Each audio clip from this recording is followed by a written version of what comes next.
BCom part 1 Bharat में आर्थिक पर्यावरण economic environment in India paper 1।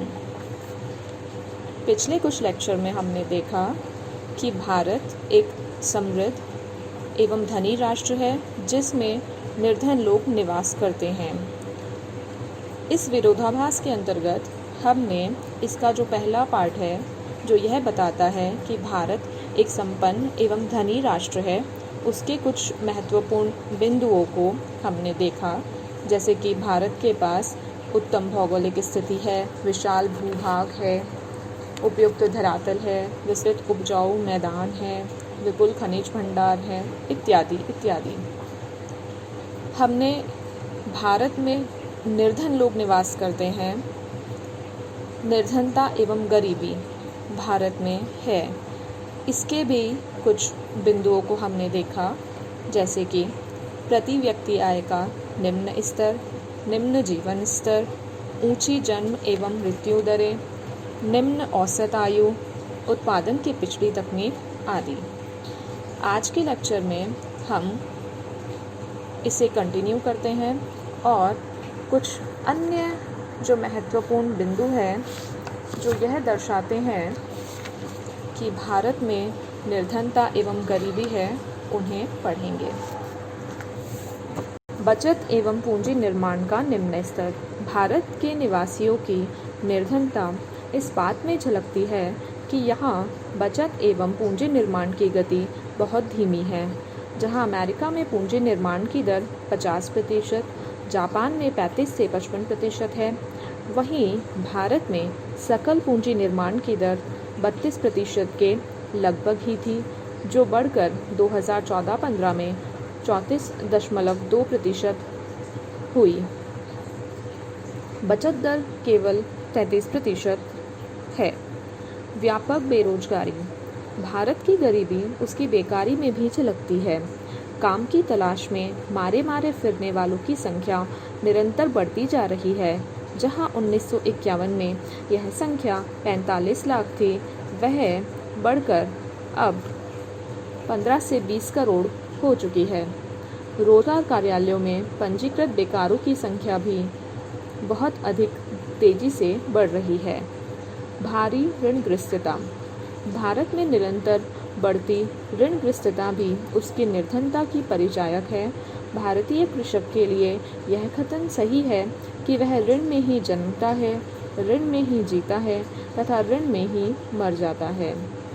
बढ़ती हुई भिक्षावृत्ति। 1971 की जनगणना के अनुसार देश में लगभग 7.5 लाख भिक्षुक थे। अगर इसमें नवीन तरीकों से भिक्षावृत्ति करने वालों को भी संख्या सम्मिलित कर ली जाए तो यह कहीं अधिक हो जाएगी। विदेशी ऋण। भारत के निर्धनता के कारण ही भारत को प्रतिवर्ष विदेशों से भारी मात्रा में ऋण एवं अनुदानों के लिए हाथ फैलाना पड़ता है। औसतन प्रत्येक भारतीय नागरिक पर विदेशों का 24,757 रुपये का ऋण भार है। गंदी बस्तियां एवं खराब स्वास्थ्य। भारत में निर्धनता की झलक गंदी बस्तियों एवं अपर्याप्त आवास व्यवस्था तथा खराब स्वास्थ्य से भी मिलती है। बहुत से लोगों को तो खुले आकाश के नीचे जीवन यापन करना पड़ता है। झुग्गी झोपड़ियाँ एवं असंख्य कच्ची झोपड़ियाँ, ये सब गरीबी की व्यथा कहती है। खराब स्वास्थ्य से ऊंची मृत्यु दर, अकुशलता और अकाल मृत्यु सभी निर्धनता के ही दूसरे नाम हैं। निर्धनता का कुचक्र एवं गरीबी रेखा के नीचे जीवन यापन। भारतीय अर्थव्यवस्था निर्धनता के कुचक्र में फंसी हुई है, जिसका इसी अध्याय के पूर्व पृष्ठों पर विवेचन किया हुआ है। देश की लगभग 21.9% जनसंख्या गरीबी रेखा के नीचे है। गरीबी रेखा के नीचे जीवन यापन करना इस बात का स्पष्ट सबूत है कि भारत में निर्धन लोग निवास करते हैं। प्राकृतिक संसाधनों के पर्याप्त विकास एवं विदोहन का अभाव।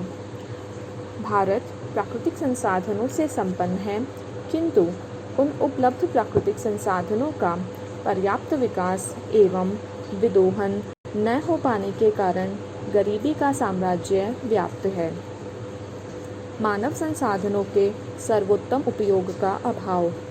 भारत में विशाल जनसंख्या एवं श्रम शक्ति का समुचित उपयोग न होना, उत्पादकता में वृद्धि का अभाव, बढ़ती बेरोजगारी, छिपी बेकारी आदि भी संपन्नता के बीच गरीबी का प्रमुख कारण है।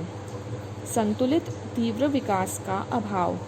देश में अर्थव्यवस्था के सभी क्षेत्रों के संतुलित एवं तीव्र विकास के अभाव, विकास का लाभ धनी लोगों को अधिक, गरीबों को कम, आय तथा संपत्ति की असमानता, कृषि एवं औद्योगिक विकास में असंतुलन, गांवों के समन्वित विकास पर कम ध्यान आदि संपन्नता के बीच गरीबी को बढ़ाने में सहयोगी रहे हैं।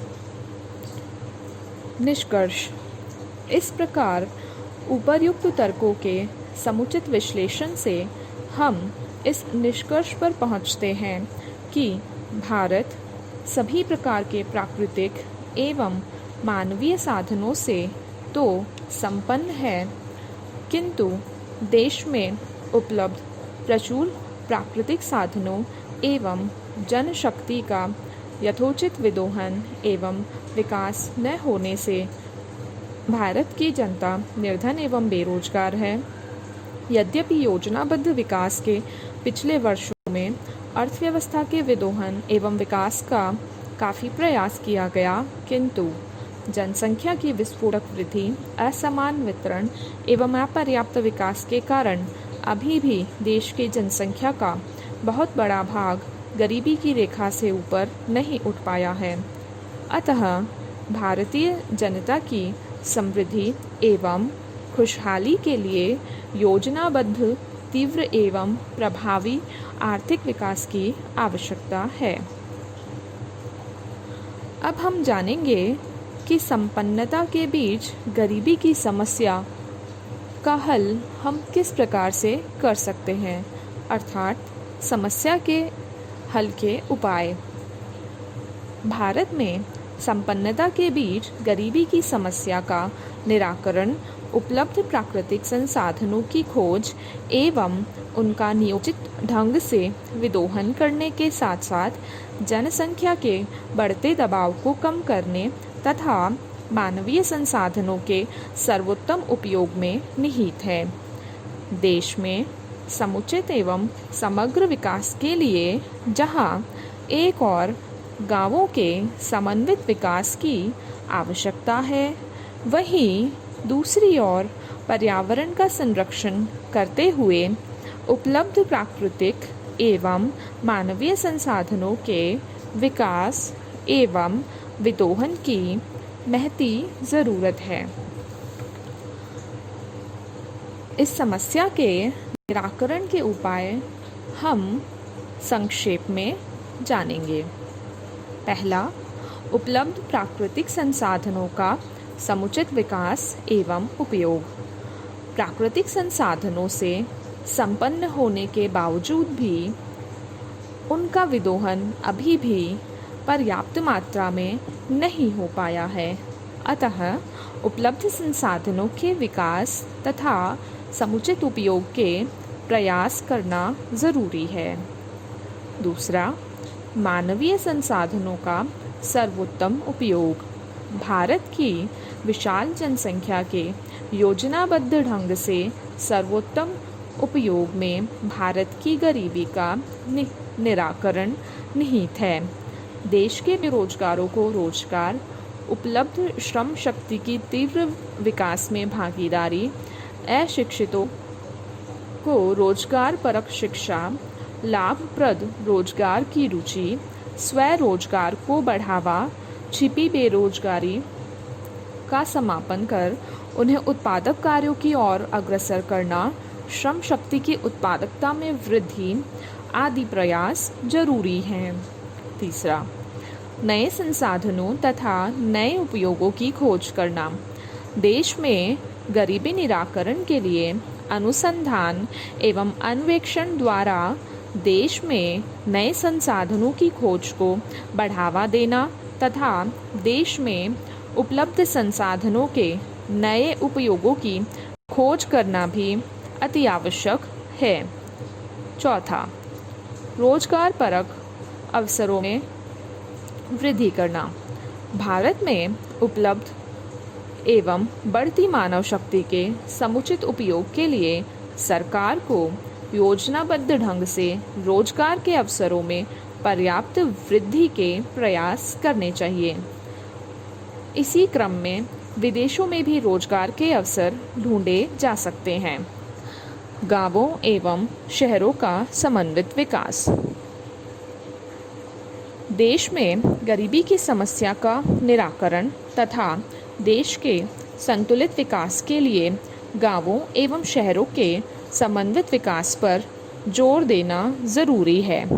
जहां एक और गांवों में स्थानीय साधनों के विकास एवं उपयोग को गति देनी होगी, वहीं दूसरी ओर शहरों एवं गांवों के बीच दूरी कम करने के साथ साथ गांवों से शहरों की जनसंख्या के पलायन पर भी प्रभावी नियंत्रण ज़रूरी है। आय एवं संपत्ति की असमानता को कम करना।